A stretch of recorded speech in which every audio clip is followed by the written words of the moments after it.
press the intro. But hey, what's the problem? What is the problem? There's no problem. We can hear it again.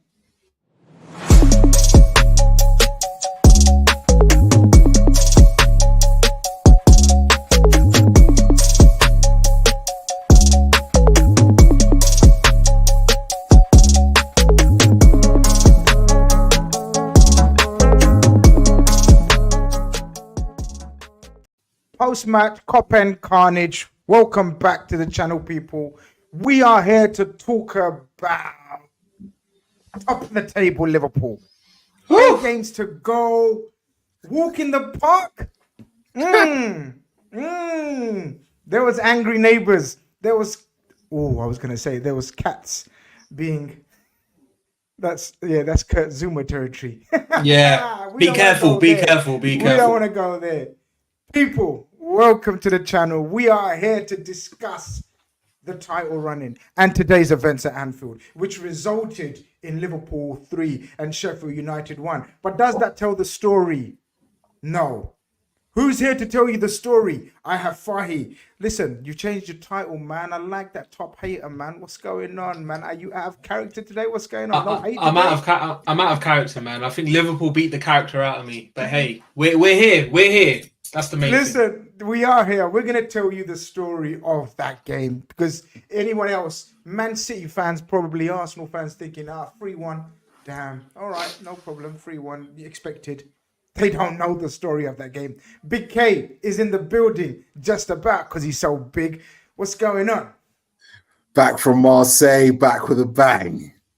You know what I mean? I think I've come back from Stone Island addiction because that's all the Marseille people wear out there. But bro, I'm just, my neighbors hate me. My missus hate me. But it's always, you know what? Give me a game like this over a 5-0 walk in the park any day of the week, bro. Really? Oh, you're nuts, man. That shows how young you lot are, man. You're allowed to do this shit, man. Listen, people. Listen. I'm having a chocolate digestive to help me digest what we just saw. We're going to get into it. Listen, people in the building, as you come in, you already know what time it is. Smash up the like button. Let's get into it. Mac in the interview, bigging up Gakpo, and he's standing right beside me. Love that leader as well as our linchpin. We're going to get into Maca love. Don't you worry about that. Chris says, Maca man, signing of the season. Why do we have to play chaotic football? It's just what we are, man. We're going to try to make sense of it. We're going to try and make sense of it. Big up the panel. 70-point settings, 3 points we move. That's a simple way of looking at it, Ganto. Big up Ganto every time. This is better. Hella stressed, yeah. Rook says, Assalamu alaikum, my brothers. My word, we were poor today, but get 3 points. Sign of champions. Hit the likes. You never walk alone. And if you don't like the hit, if you don't like Fahi, if you don't like me, if you don't like Big K, I can understand you not hitting the likes. But K, you cannot not like Cav because Cav is in the building as well. So what an intro! What you have to like the button. You have to like the button. Hit the like button for Cav. Smash the like button like Smacker smashed it into top bins. I'm just getting these guys' reaction. Fahi says it's chaotic. That's what we are.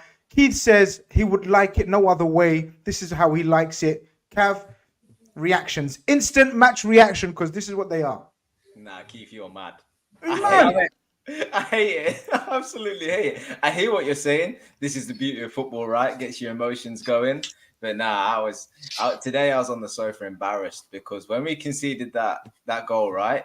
I sat there and I sulked, and my girlfriend sat beside me, just laughed, and she turned around to me. She says, "I'm not laughing at Liverpool. I'm laughing at you. You're like a child." And you know you can't respond. You can't respond. I'm like, I know I am. This is Liverpool, man. I don't know what to do.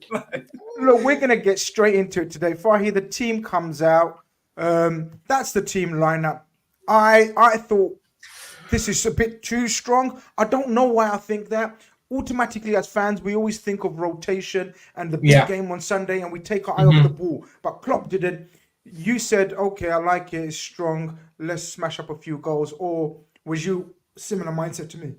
No, I was similar mindset to you, bro. I thought all along we were going to make a couple of changes. I had a feeling Conor Bradley might get rested. I thought Nunez might get rested. I thought Gakpo would definitely come in, and he didn't go with that at all. He went with the strongest 11 possible.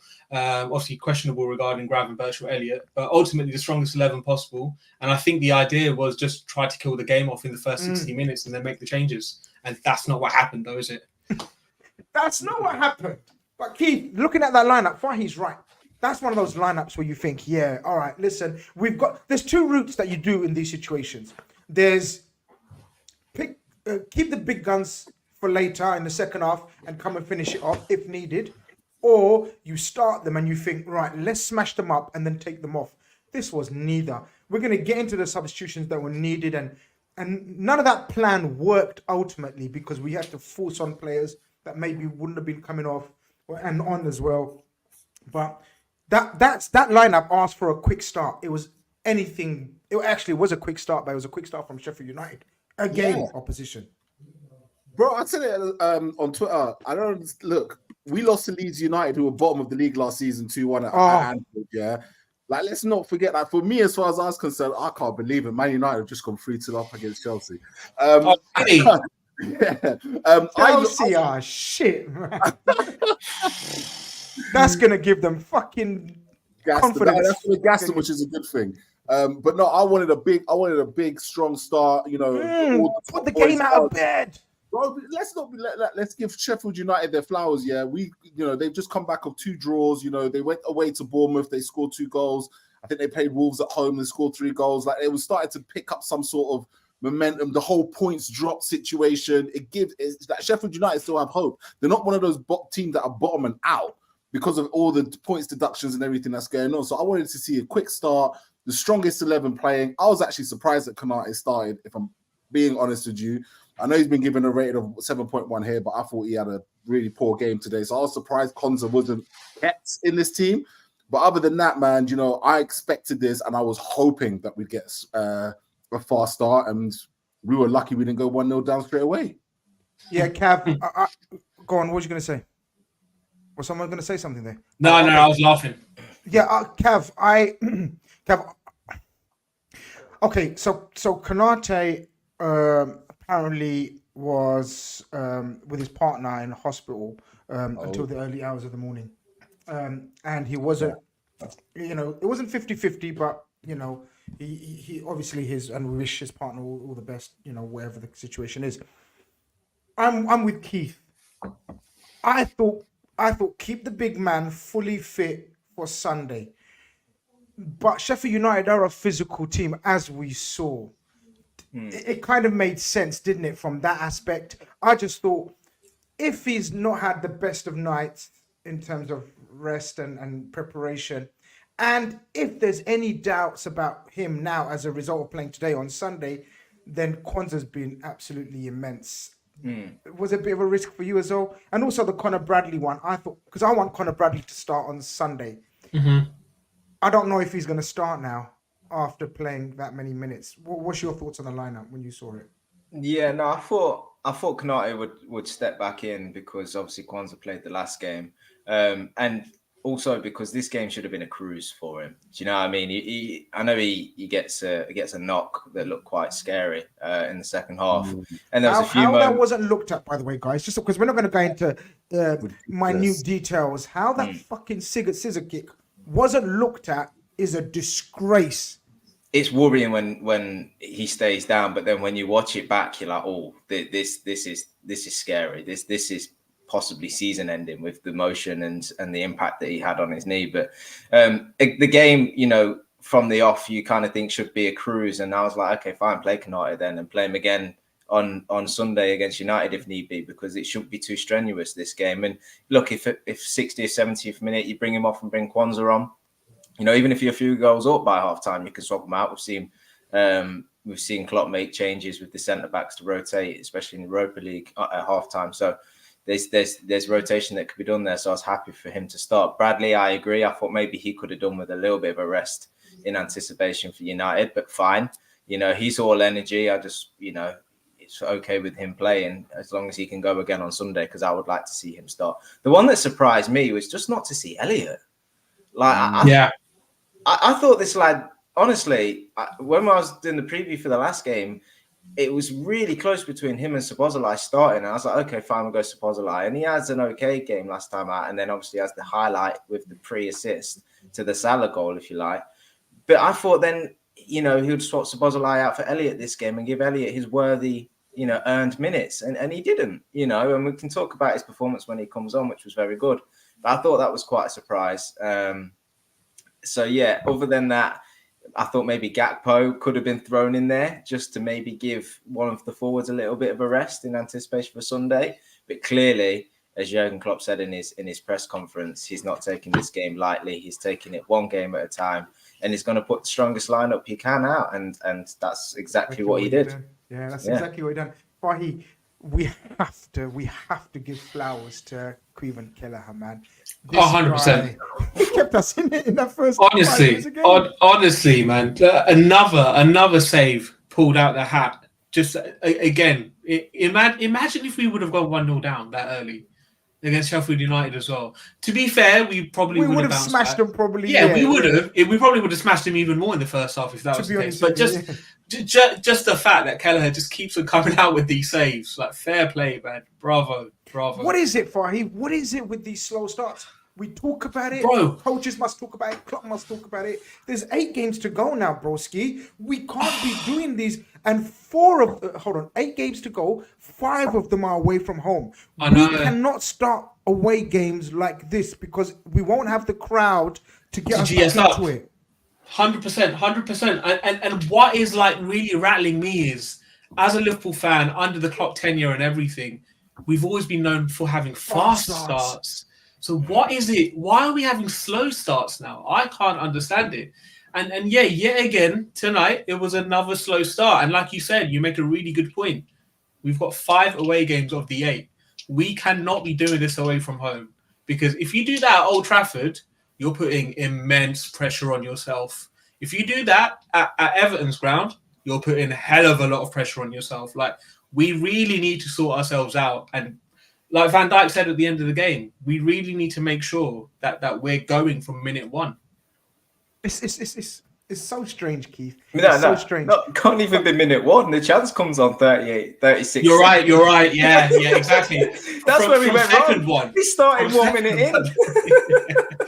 Oh man. BK, we settled down after that. To be honest with you, they have a flick on far post, and then they have that Kelleher save, and then we grow into it. But still, there's certain individuals that are not grasping the opportunity. I don't know if we want to go straight into it, but we'll go into the goal.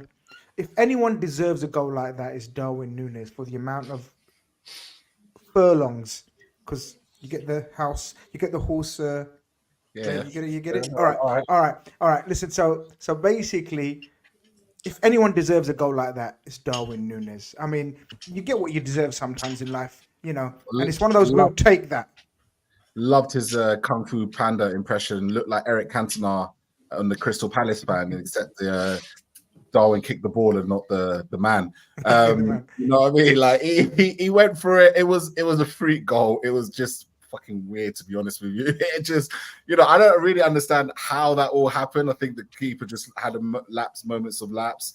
And, Darwin Nunez, the other person I'd say probably deserved a goal like that tonight was Luis Diaz, because that guy worked his absolute backside off. I mean, if you're saying, how we always say that footballers get paid X amount of tens of thousands per week, Luis Diaz earned them tens of thousands a week on that 90 minutes. But, big up Darwin, 30 goal contributions this season, very much, the main man for Liverpool now, grown into it. And, was it deserved? I don't know, man. But you know what? One thing I'll say is, it has become more and more apparent how much Trent Alexander-Arnold is missed at the moment. We without him, we forget how great he is in his passing, how crucial he is in set pieces, on crosses, etc. When we don't have him, we don't really have anything in the wide areas, and we kept playing it wide. But the likes of Gravenberch and Szoboszlai, when they were taking up these wide positions, they just didn't really know what to do with it. If I'm honest with you, the crosses were poor. The final decision on the ball was poor. And we're not Man City. Going to your point, Fahi, we're never going to, this is just Liverpool's culture. Do you know what I mean? We can't sit there and just carve a team up 3-4-0. Like we have to go behind all the time. This will be the legacy of Jurgen Klopp. You know, whoever comes in next will be interested to see what we turn into. But as it stands, this is who we are. We are a team that when we're in cruise control, it's the worst position we could possibly be in. Like, What mad is this? What are we saying? We're saying when we're in control, it's the worst time. Yes. It's the most nervous time for us. I mean, look what we're saying. I know. I know what you mean, though. I know what you mean. For example, same thing. We're in cruise control, and then we. I don't get it. There's a question, and I want to address it straight up. Kath, I'm sorry to put the tough question to you. If Alisson was to return next week, would you put him straight away, or has Kelleher stamped his authority?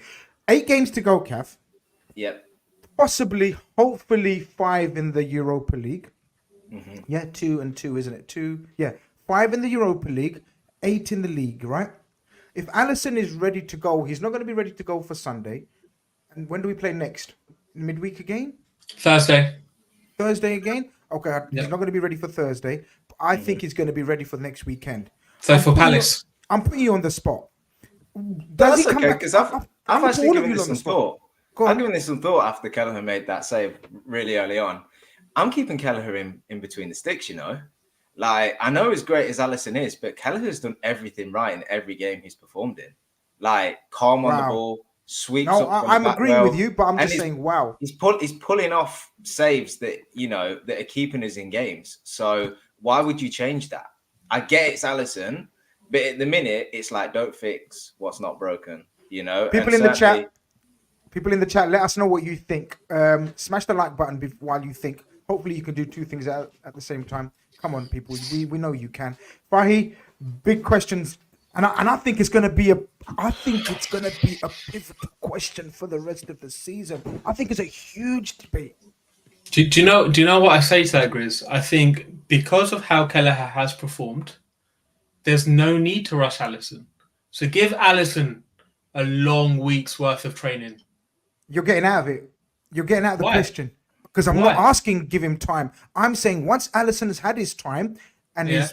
Oh, okay. If he's had a week's worth of training, you put him back in. I'm sorry. Kelleher, you are a number 2. You can. Of course you can. You have to. You cannot have your number 1 keeper, the best keeper in the world, on the bench. You just can't. I get what you're saying. Maybe the situation is... Does this need a poll? Does this need a poll? It needs a poll. I think what happens Keith, your answer next. Yeah, I think what happens then, Kelleher plays Europa League. You tell him, you know what? You play Thursdays. Alisson, you play Sundays. And listen, that's a fair split. There's going to be 4 to 5 max Europa League games left. There's 8 Premier League games left. Can't go wrong with that. What do you think? The only reason I would put Alisson back in is because he is one of the leadership group. He is one of the captains, right? And if you think about that performance today that needed a bit of oomph, perhaps having, you know, one of your leaders at the very back shouting at everybody, setting the tone, might encourage us to actually try and start to score some goals, you know? So that's the only thing. But in terms of performance, I've got to keep Kelleher there. He's doing everything right. He's doing everything right. Okay, so we've got Alisson, we've got Fahi, Alisson, Cav, Kelleher. I've put the poll in the chat. I've just named it Ali, yes or no. You already know the drift. I don't need to write sentences and essays out. Keith, you are the decider on tonight's show. What's the verdict? Come on, Keith. Your girlfriend's very lucky because you're a very loyal man. Yeah, and I respect it. I respect it a lot. Hey, say it louder, man. I'll take the headphones out. Say it louder. We don't believe in deities out here. There is only one God, and his name is Alisson. And the minute he is ready, he comes straight back into the squad. I mean, there's so many different. Like, look at the variety of opinions, man. No, you play Alisson. Alisson is insane. Dump Graf. Alisson back in. This question is the definition of between a rock and a hard place. You know, as an Irishman, I want Kelleher to stay between the sticks until he makes a Rick. Can we afford a Rick? I love Kelleher and I'm Irish, but Alisson is back in. I can see Ali making a mistake. Guys, I can see Ali making a mistake. He's a big lump, man. He needs time to work that. Oh, he is. I can't believe this. But I get it. I do understand. I do get it. I 100% get the other side of the argument, but I just can't believe we've got to a point where we're questioning whether we want the best keeper in the world back into the team. It is mad. It's mad. Get Alisson in the gym with Mo Salah, get him on those fitness bands and get him to start working those hamstrings, boy, because I've never known a goalkeeper who doesn't run around do his hamstring as much as he's done, yeah? So for sure. So far, the vote is 77% in. I mean, I just don't know. Look, this is one of the dumbest debates. You're one of the dumbest people that were watching the show then, isn't it? Like, I could be rude back to you. It's an actual debate. It's gonna be a decision for Klopp to make. I think it's a season-defining decision. Nah, Grizz, picture this, right? The ball goes back to Alisson, who likes to take his time on the ball. I know. After just ripping his hamstring off the bone. I know. and who we got after United? I don't know. Palace. Right. Palace. Okay, so who's up front for them? Mateo, Eduardo. Mateo, closing down Ali. First, I'm not trying to see that. I trust Kelleher. Leave it as it is. I don't need any more stress when it comes to my Liverpool life. Ali, you can play in the Europa League. We go from there. Guys, do you know today's goal? Oh, we're going to get onto it. Look, I'm going to get into the controversial and kind of negative or not positive moments, and I don't know who to come to because I've lost track of whose turn it is to talk. But there's no turns. We all talk when we want to. Talk. Who wants to talk on Gravenberch? Another game where he needs to take the game by the scruff of the neck. Elliott deserves to be playing, but I think we've gone for the physical element again because of Sheffield United. I don't think it's fair on Elliott, but Klopp makes the big calls. He's made a call. He's thrown Gravenberch over Elliott. I don't think Gravenberch has done much good in this game. I think there's a debate to be had under the new coach if he's going to have a long-term career at Liverpool. I'm putting it out there. I've said my piece.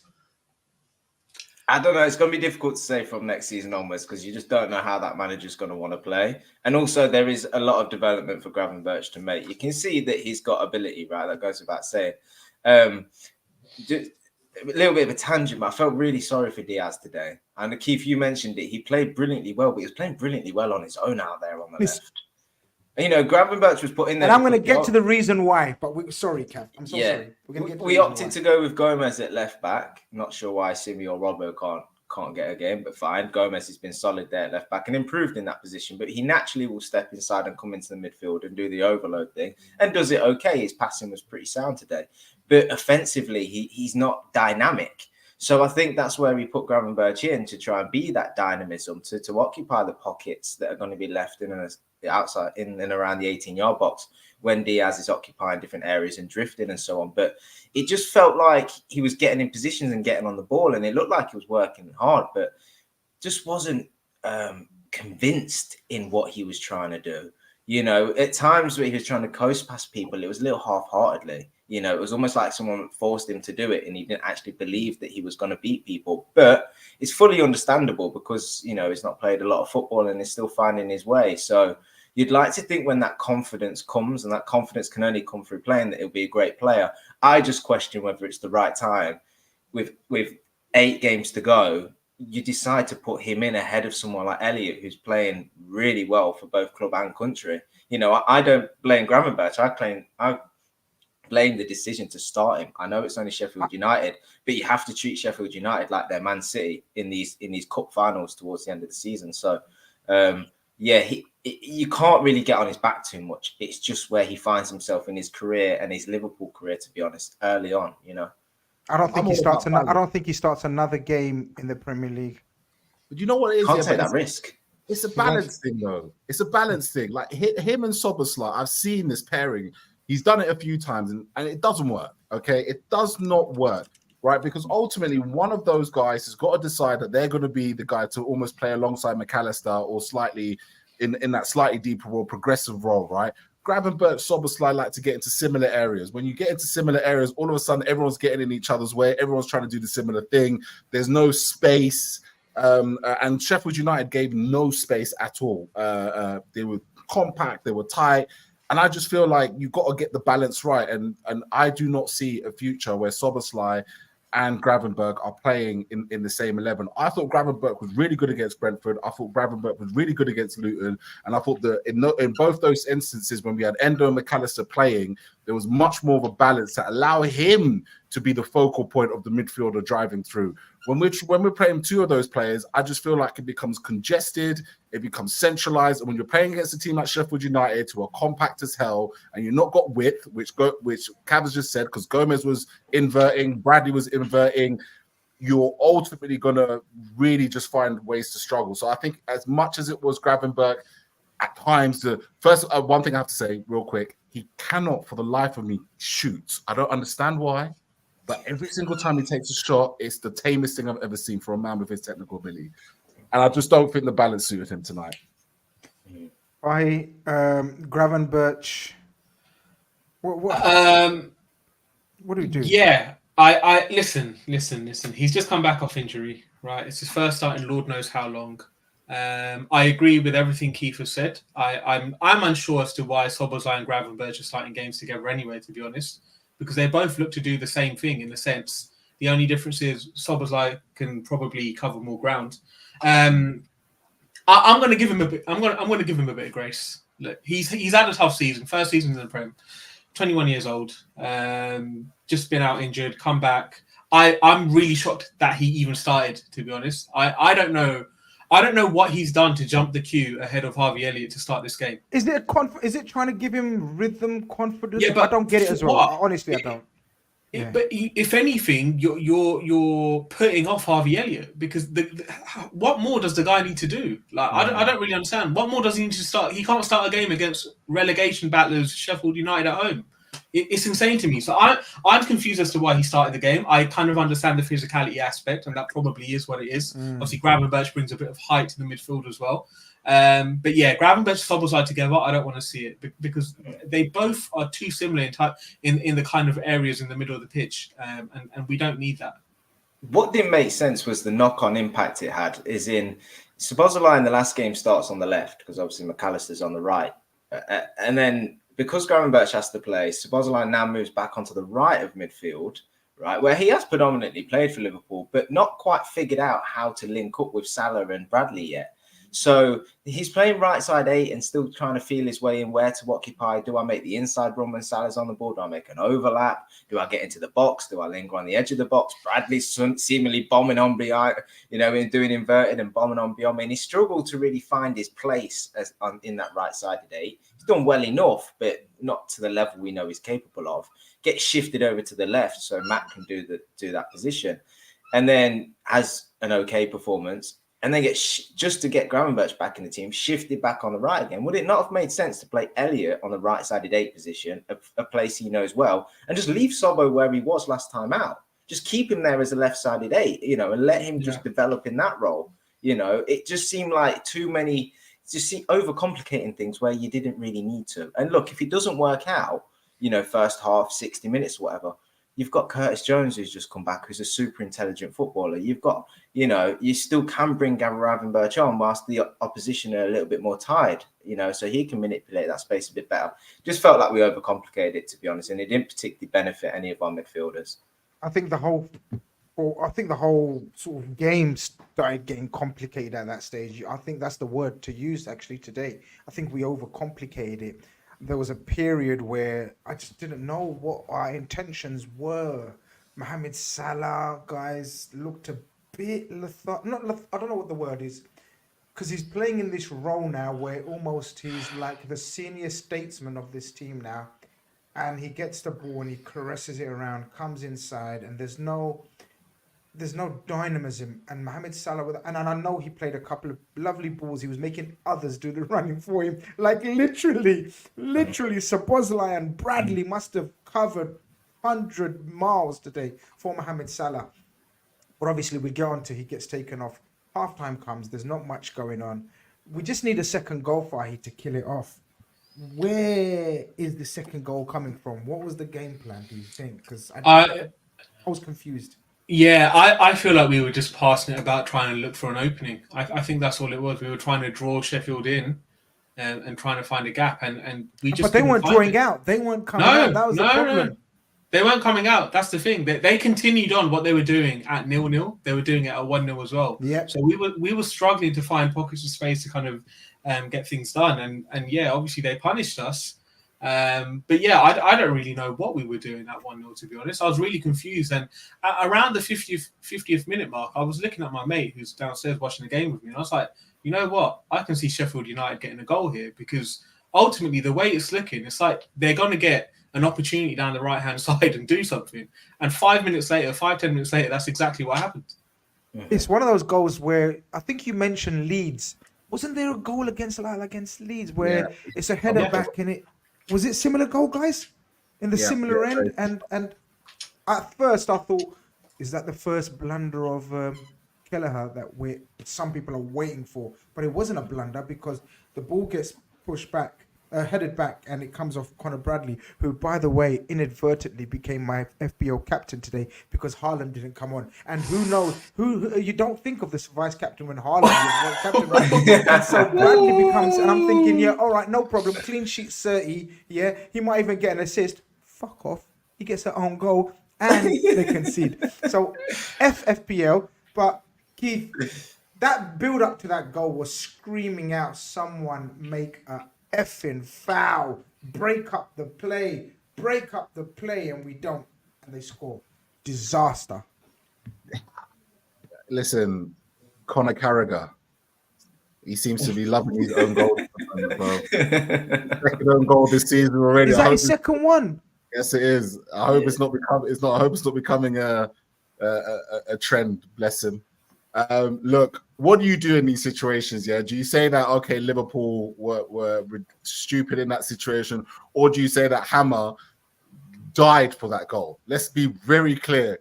The Hammer died for that goal because he runs from 60 yards, sprints probably quicker than he has ever sprinted in his entire life.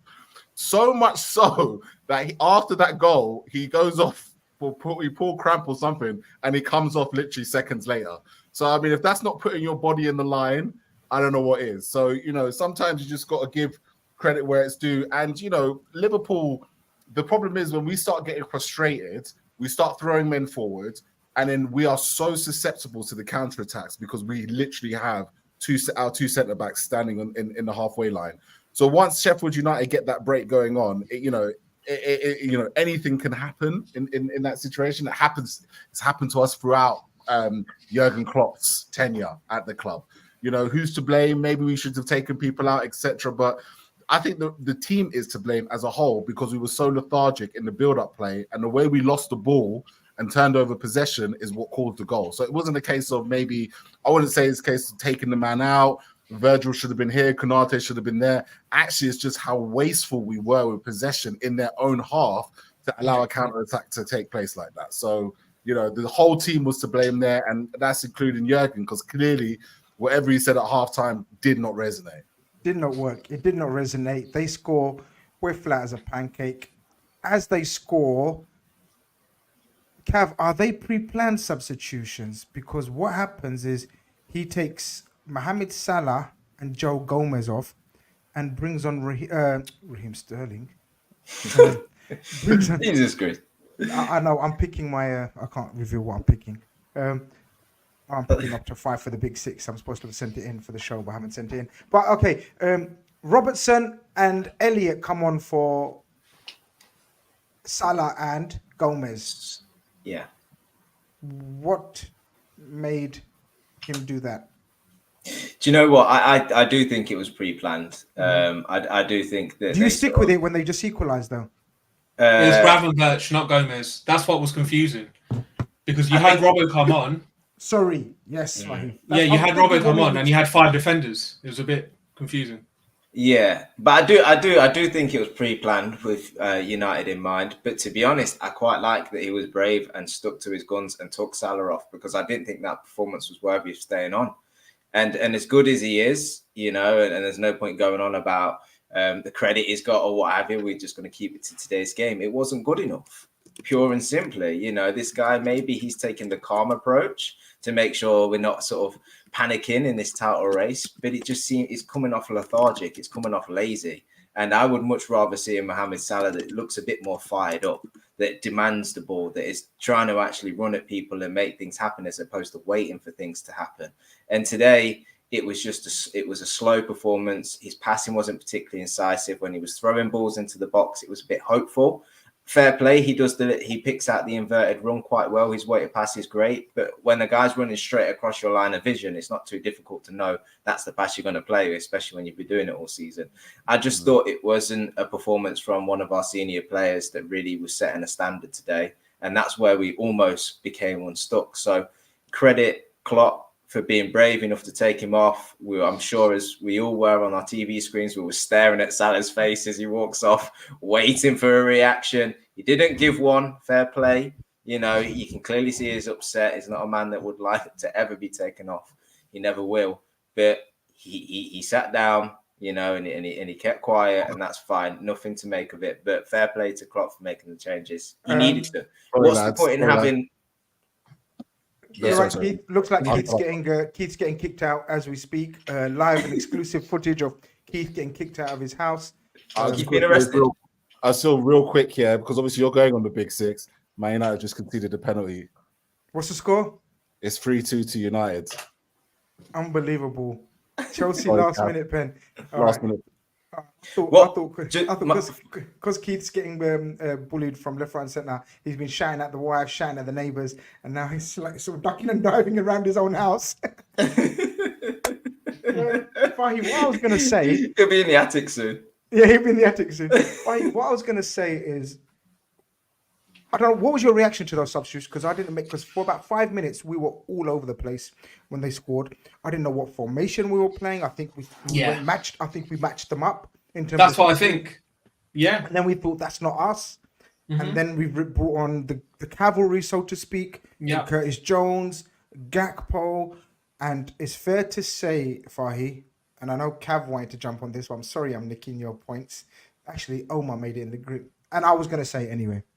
I think finally, Fahi, I feel a bit of confidence and hope that the returning players have increased our squad strength and our substitution strength. So Elliott, Gakpo, Curtis Jones, and Robertson came on and all made a difference, Fahi. All of them. Every single one of them made a difference. And yeah, like you look at how the game changed today, it is because of the guys that came onto the pitch. That's not to say it wouldn't have happened anyway, but ultimately they gave us fresh legs. They gave us renewed hope. They switched it up a little bit and it worked out perfectly. Like Robbo coming on, Robbo was fantastic tonight. He was brilliant. That was the young Andrew Robertson. That's 18-19 Robertson, what we saw tonight. Like it was fantastic, and it's really interesting because obviously the past month people have been talking about Robbo's 31 years old. Oh, do we look at cashing in on the summer? All this kind of stuff. But look at what he did today. Look at the cross that he gave in for Gakpo today. I know I'm skipping a goal. We'll get to the main goal first. But yeah, in general, the subs were fantastic. And what I would say about the guys that came onto the pitch tonight, it really does give you hope for the games coming up because we're not at our best. We're not at our best, but our bench is slowly getting stronger and stronger. Curtis Jones came on for 20 minutes and he looked like the old Curtis Jones. He was purring across that pitch. They couldn't get the ball off him. He just moved it about so intelligently, like what we expect from Curtis on the left-hand side. He was doing exactly that. And yeah, man, it just gives you so much more hope. Because I know, obviously, we look at the result and we're like, it was really 3-1 versus Sheffield United. We really struggled, but we had 81% possession. Really and truly, if you look at the game, we had about 25 plus chances. And yeah, with the guys coming back, it's exciting times. It is exciting times. People are letting us know Chelsea draw. We're not really too bothered with the muddy coal. Of course, we're interested in Man United's situation with the squad. Was there any injuries? I'm just saying, I don't know. People let us know.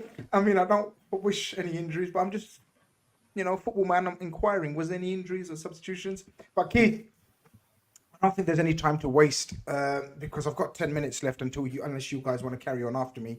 But we need more than 10 minutes, obviously we could do a show. Look, I've infamously bantered about the Hungarian Gerrard and Szoboszlai. Banter, football, ha ha ha. We have a laugh, we have a giggle, right? But my God, how much Steven Gerrard Olympiacos vibes was that goal? Yeah, it felt the same. It felt the same. Like that roar that came out of my mouth when they scored that goal. He honestly, I know my neighbors are probably gonna be like, "Can we have a word? Can we talk about like how you watch Liverpool?" And Can we have a word? it was it's our bedtime. Oh, 4-3. What's happening? Oh my God! No. Oh my God! No way! 4-3 No. Chelsea. No way! Wow. Old Palmer. Man No United way. on. Oh, Oh, wow. In the man. mud. Oh my God. Wow. This has been a God. perfect Thursday. This has been a perfect Thursday. Yeah, but see, this is the thing, guys. I love it. I get it. But United. call me boring, call me a grumpy old man, call me whatever you want. I'm not interested in this game. I'm only interested in what they do against us. And they're going to turn into fucking prime Alex Ferguson, Man United against us.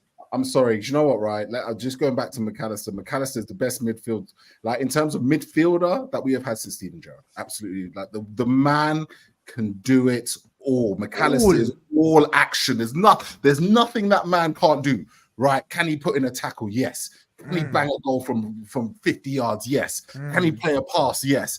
The guy does it all. And do you know what? He was always around the pitch. Sorry, I was moving Keep my about. contact, you seriously wheeling around your house. And he's still talking.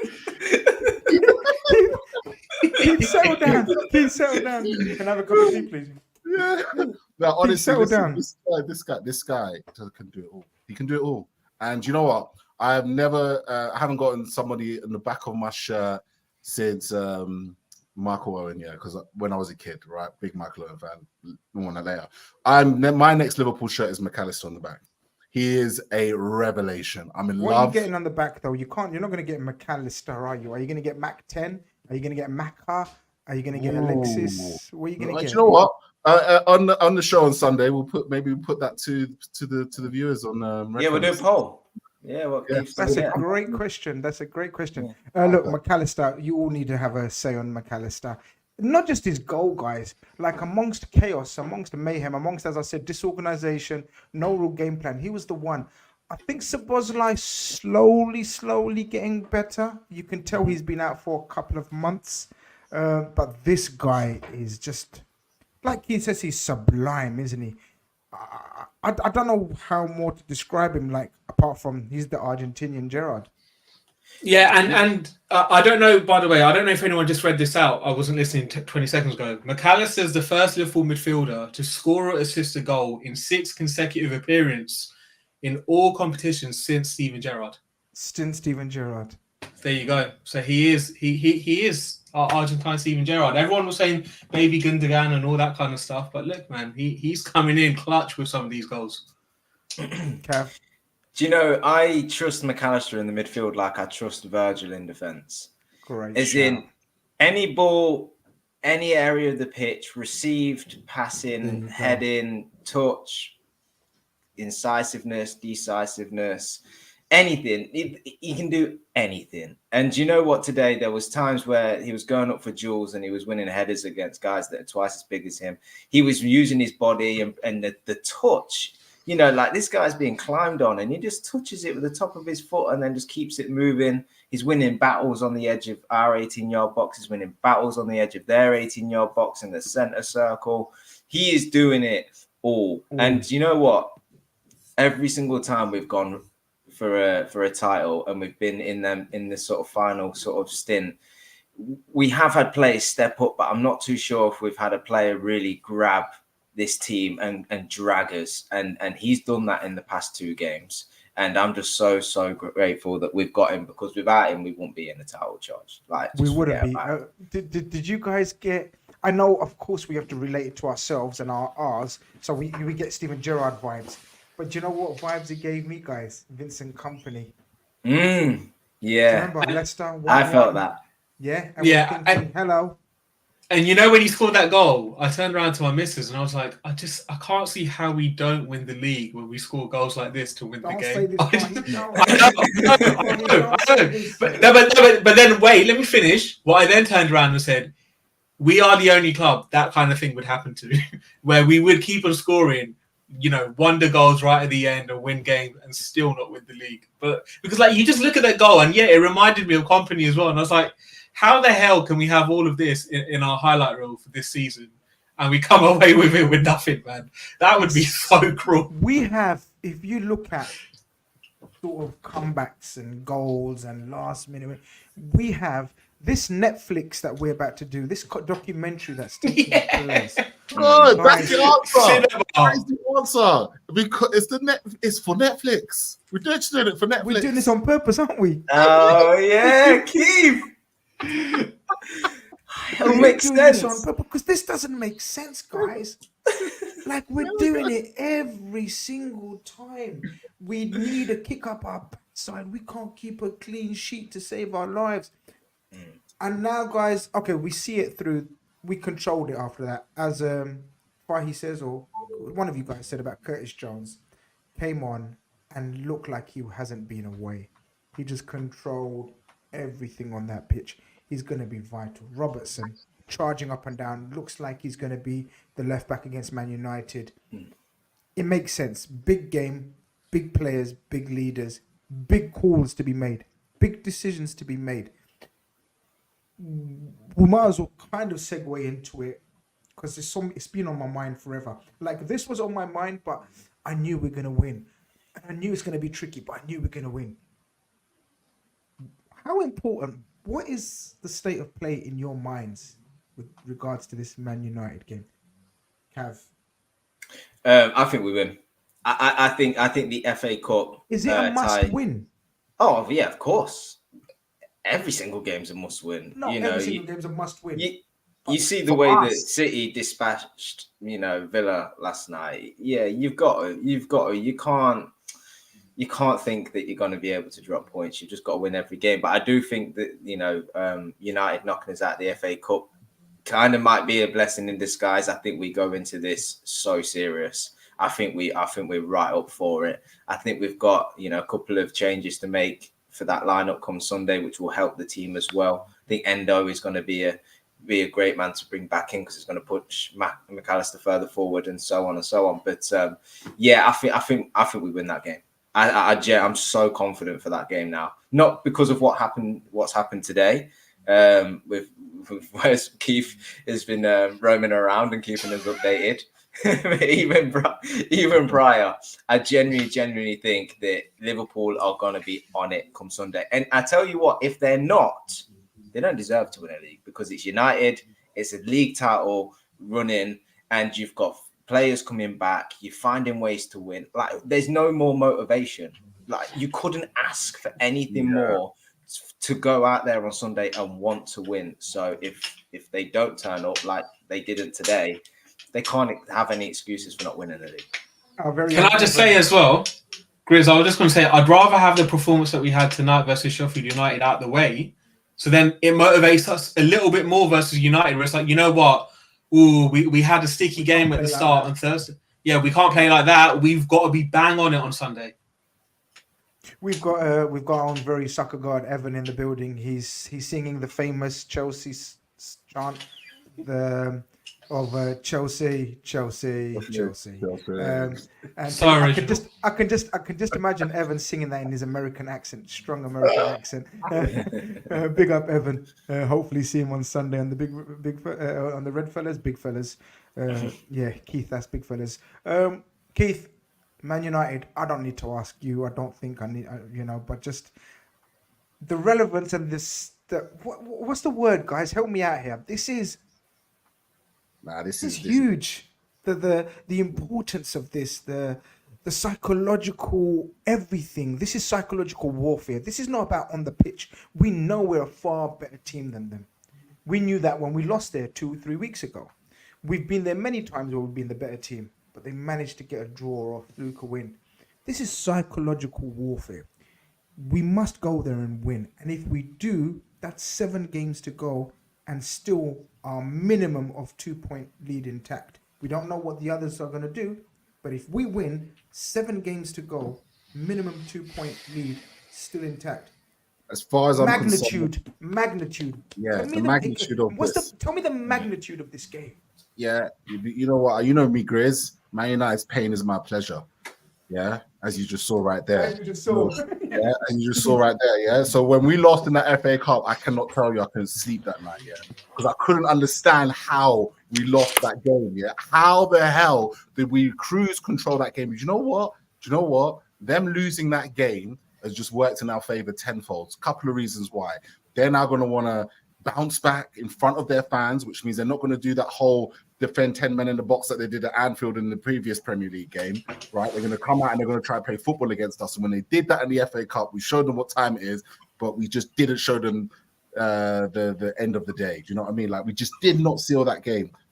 We have to win that game. That game, a win away at Manchester United, and Ten Hag has had the better of Klopp in the last 2 Old Trafford games now.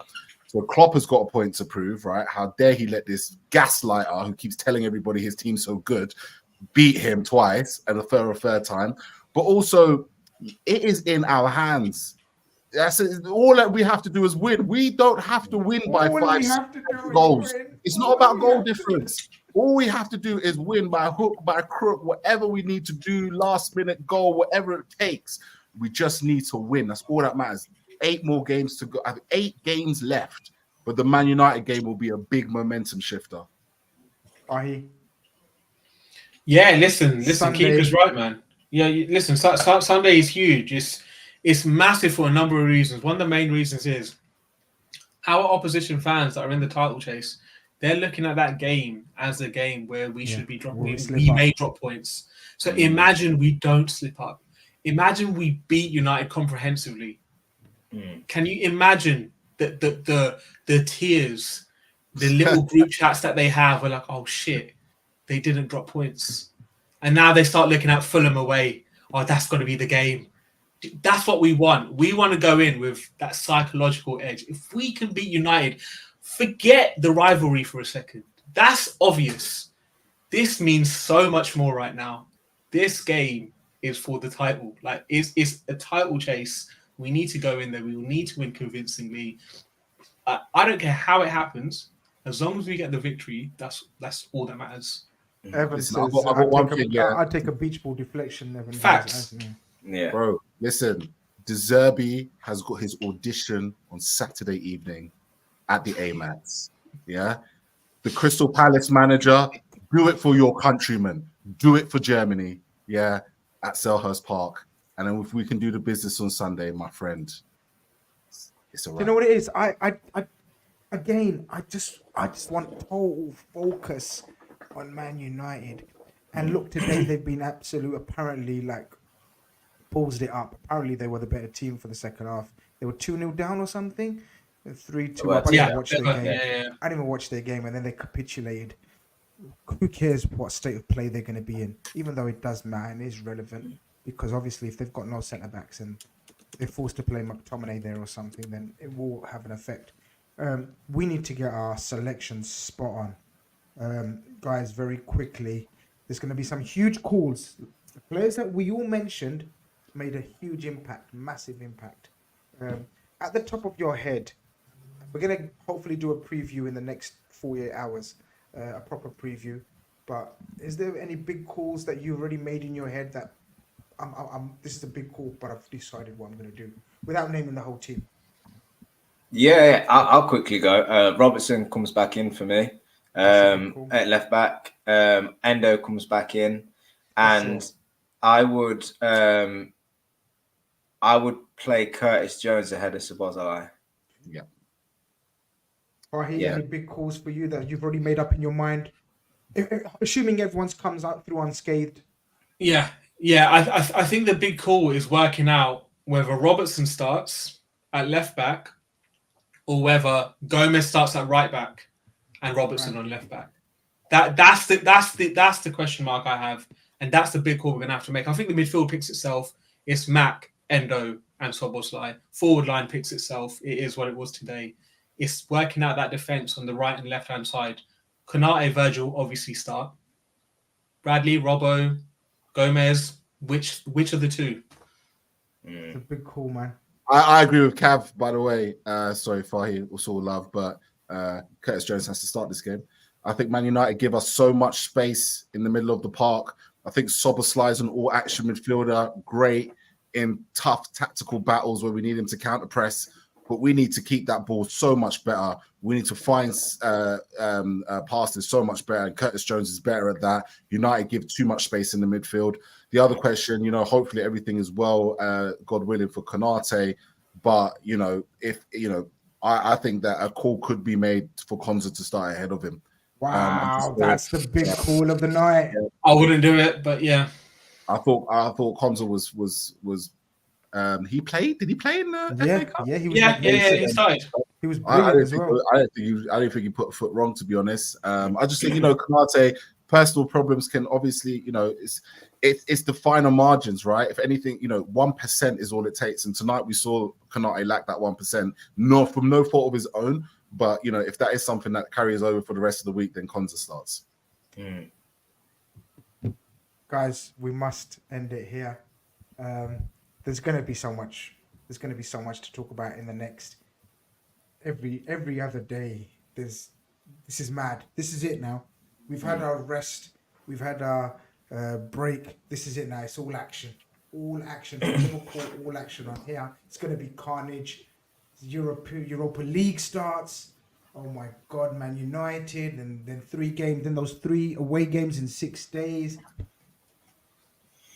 It could be a very, very happy Eid Mubarak to everyone, or it could be a very, very unhappy one. Guys, thank you very much for joining us. Smash the like if you haven't. Make sure you guys go check out the people on their socials, especially Fahi's KopEnd Cracker. Go and give them a subscribe. They're doing big things on the podcast scene. And we've got huge plans coming up in the future as well. Keep pushing, keep liking, keep sharing. I didn't play the intro on the way in. I had a delay, but I've got it all set for on the way out. I don't miss twice. Like Jota. Bye.